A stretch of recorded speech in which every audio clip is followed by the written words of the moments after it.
Uh, you can't hear me. Don't blame me. Only my wife turns me on. So they better turn me on.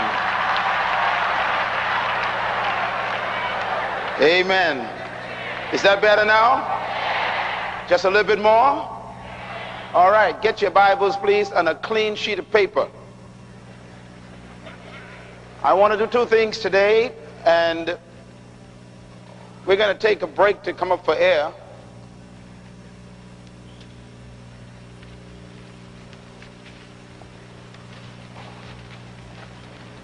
I want to speak on this subject, single but not alone. My subtitle today is The Advantage of Being Single. The advantage of being single. And I believe that it's important to begin today with the worst scenario. And the worst scenario is a broken relationship. I don't think there's anything worse than a divorce. Some of you are here today because you are divorced. You've become what you call single again. I don't call it that. I call it unmarried. Those of you who are here today who have never been married, maybe you came from a family that has been divorced. Your mother and father got a divorce, and you know how tragic and traumatizing that is. It's very difficult to survive a divorce. There's nothing worse than going through a relationship that falls apart that we call a broken heart. Some of you have never been married, but you've gone through the experience of a divorce.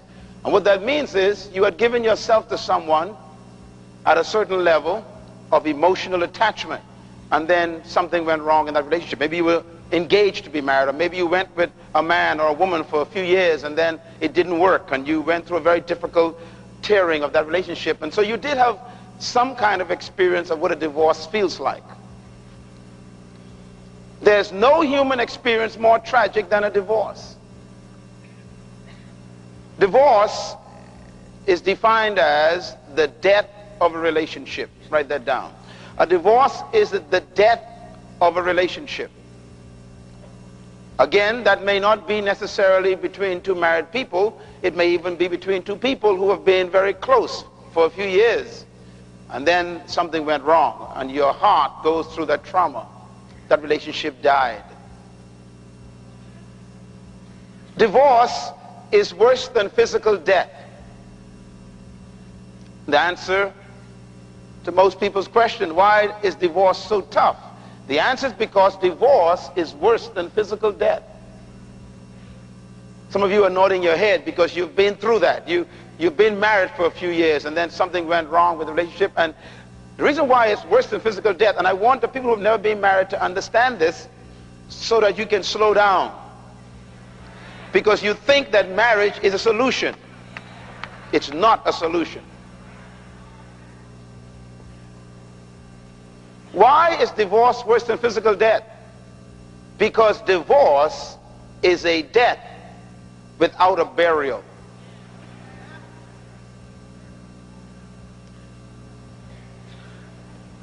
It is better for a person to die than for them to get a divorce and still be alive. Why? Because when someone dies physically, you can bring what they call closure to it. You can cry, go to a wake, you can have a funeral, you can weep over the grave, you can put the body in the ground, you can cover it up with dirt, you can put a marker on it, you can put a wreath on it, you can leave the cemetery and never go back. It's over, and you never see them again. So you can bring closure to it. But when you get a divorce, the death of relationship, it's burial free. There's no burial involved. Because when you get a divorce, you can't put the person in a hole I know you wish you could, but you can't. You can't put dirt on top of them. I know you think about it often. You can't put them in a cemetery and leave them forever. The problem is they keep resurrecting. In the food store, when you turn a corner. When you go to school to pick up the kids, there's the resurrection again. When it's time to pay alimony or not pay it or meet at the courtroom to get it. When you go to see the kids or to bring the kids or to exchange the kids, there's this resurrection and the pain keeps opening up. It's the worst kind of death, the death of relationships. And that's why you do not want to get a divorce. The Bible has no arrangements for divorce. God made no arrangements for divorce, none at all. So nobody wants to experience a divorce. Nobody. Now, if any of you who have never been married would like to know how horrible divorce is, I want you to find someone in this seminar who have been through a divorce and let them talk to you. I guarantee you they will talk you out of marriage. Anybody know what I'm talking about? Let me see those hands. Yes, honest. See the divorced people. It's a horrible experience. And by the way, there's no way to solve it. You are permanently damaged. Why? Because divorce is not the parting of two people, it's the ripping of two souls. Parts of you are gone forever in the other person. And that is why the Bible has no solution for divorce except the miraculous healing of the Holy Spirit. It says in the book of Luke, chapter 4, it says when the Spirit of God comes through the Messiah, it says he will open the prison to the prisoners. He will give sight to the blind. And then it says he will heal the broken-hearted. In other words, the only solution to the pain of divorce is an actual healing by Jesus. A psychologist cannot help you with a divorce and the pain of it. That's why most psychologists are divorced themselves. So this conference is to prepare you and to help you not make mistakes, not deal with the danger of having to go into a relationship. Now let me just say this carefully. Divorce is impossible without marriage. Write that down, please. I know it sounds simple, but you keep missing that. You cannot get a divorce unless you're married. Secondly, marriage is impossible without individuals.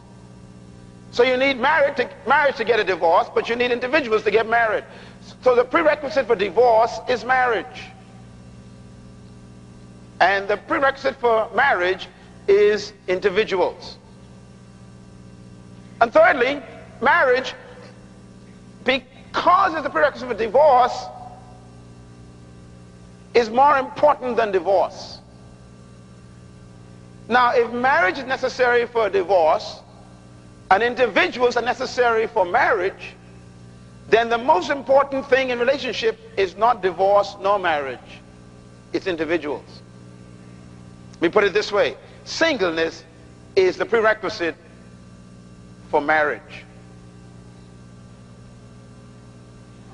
Now, I'm going to give you some definition and understanding of this concept, because one of the biggest difficulties we have today is that people keep thinking that singleness is a problem. Singleness is not a problem. Let me talk about the key to marriage a little bit. First of all, your marriage is only as good as your singleness. So stop concentrating on getting married.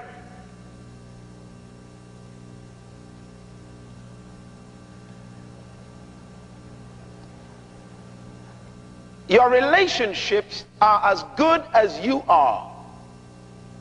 No less and no more. You bring to the marriage what you are.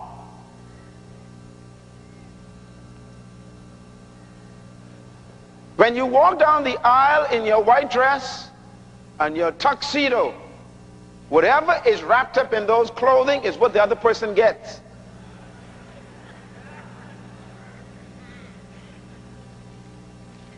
Nothing happens at the altar.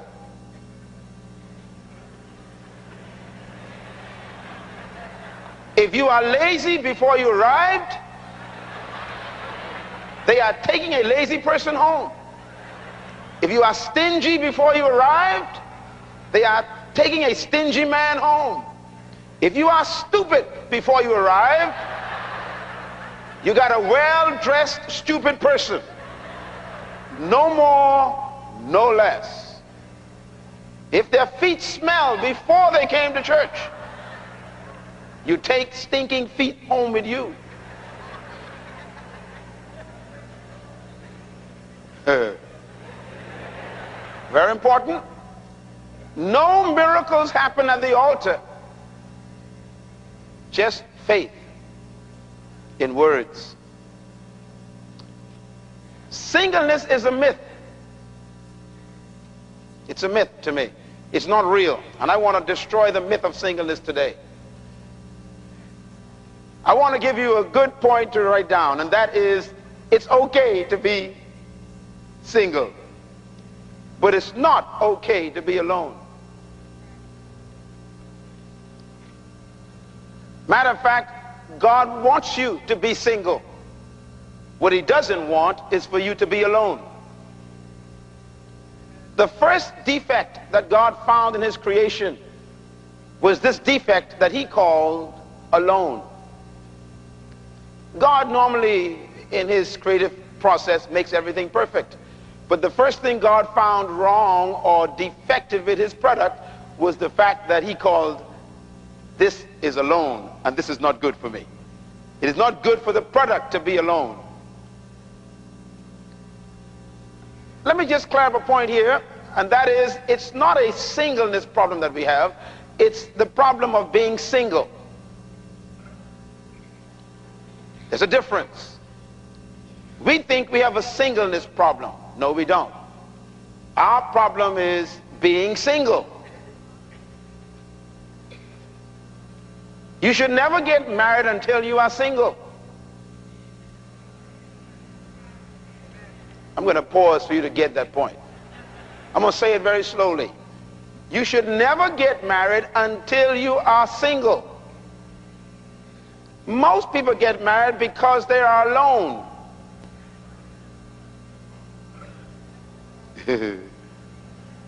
People get married because they feel lonely. They don't get married because they were single.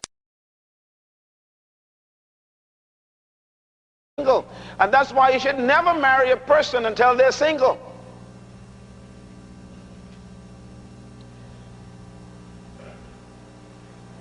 We keep confusing singleness with being alone, and there's a difference. Relationships get better the more single you become. My marriage has been a rich, wonderful experience for 25 years because my wife and I continue to be single. And every day we improve in our singleness.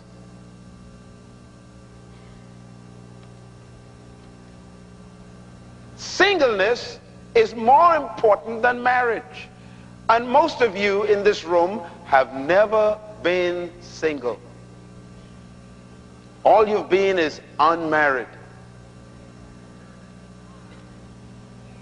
And thank God.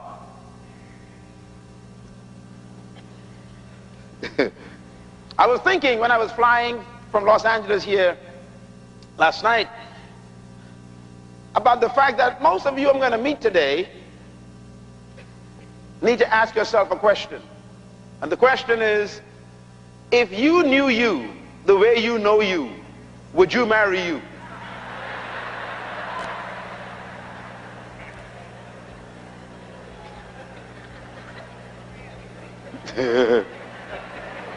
Think about it. Think about your bad breath in the morning. Would you like to wake up next to that bad breath? What about your secret habits, not bathing when you should? Stinking socks, smelly underwear. I mean, would you sleep with that? Don't get funny on me now. You might as well accept this. And you're asking people to take that home with them for the rest of their lives.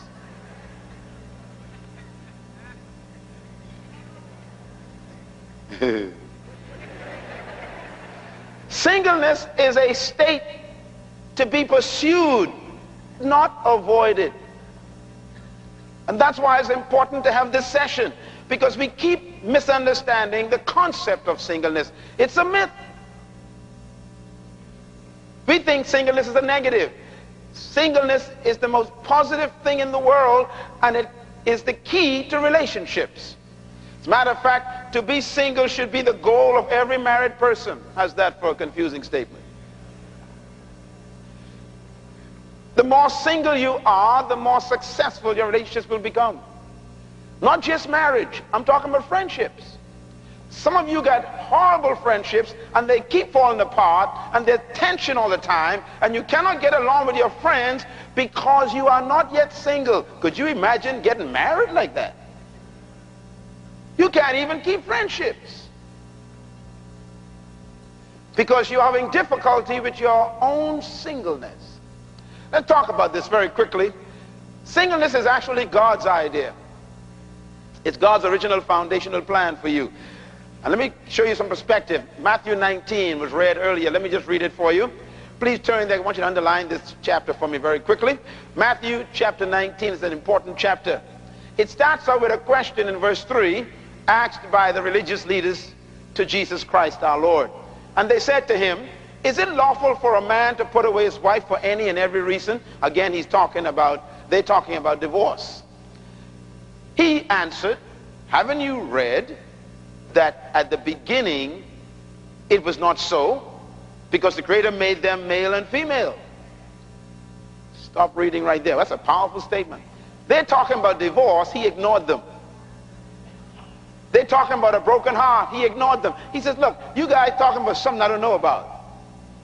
You talking about divorce and broken homes and broken families and wayward children. You're talking about hurt emotions and traumatizing your children. You talk about people fighting and beating up each other and domestic problems. He said, look, in the beginning it was not so.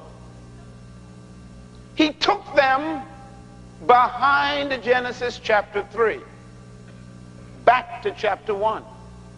And he said, in the beginning, God, watch my lips, did not create marriage. Watch my lips again. In the beginning, God did not create marriage. That's what he really was saying. They said, should a man divorce his wife for any and every reason? He said, no, no, no. It doesn't begin with marriage. He says, in the beginning, God made them male. He didn't make marriage. He made male first, and then he made a female. And they got married. You are beginning with the wrong thing. You're beginning with the product of marriage. I'm beginning with the ingredients for marriage. Oh, I'm getting ready to talk to myself. He said, look, you guys are focusing on marriage and divorce, and God's focusing on male and female.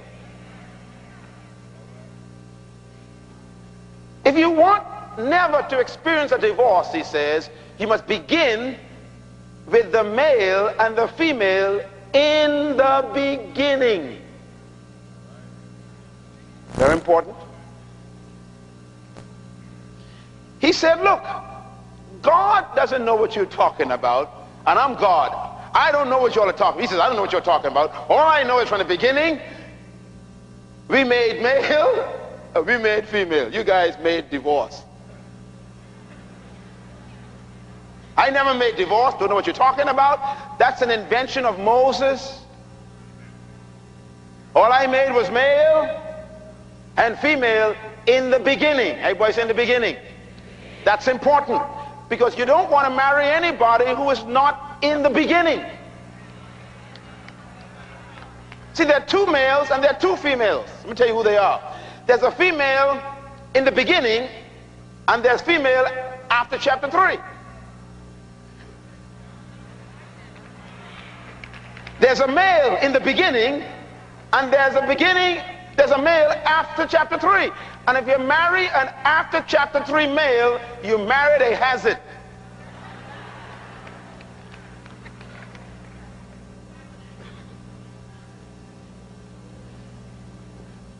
Let's prove it. He says, for this reason should a man leave his mother and father and cleave unto his wife, and the two shall no longer be two but one. For what reason? He gave us the reason. The reason is they must be male and female in the beginning. That means the only time you should leave your mother and your father is when you found someone who is in the beginning. Oh boy. So your first question when a man looks at you and says he wants to marry you should not be, do you love me, but where are you located? Are you before Genesis 3 or after Genesis 3? Are you back in the garden or are you in the bush? We need to know. Oh, I need 2 days to talk about this.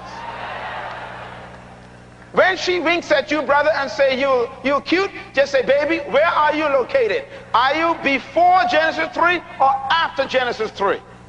That becomes your determination for a long-term relationship. Why? Because that's the reason to leave home.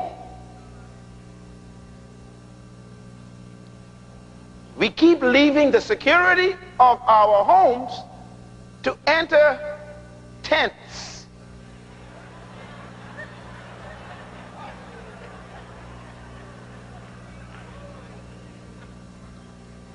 Shacks. Shacking up. Tell your neighbor, stay home. At least you know where it is. Clap your hands right there. That's right. You know where your home is.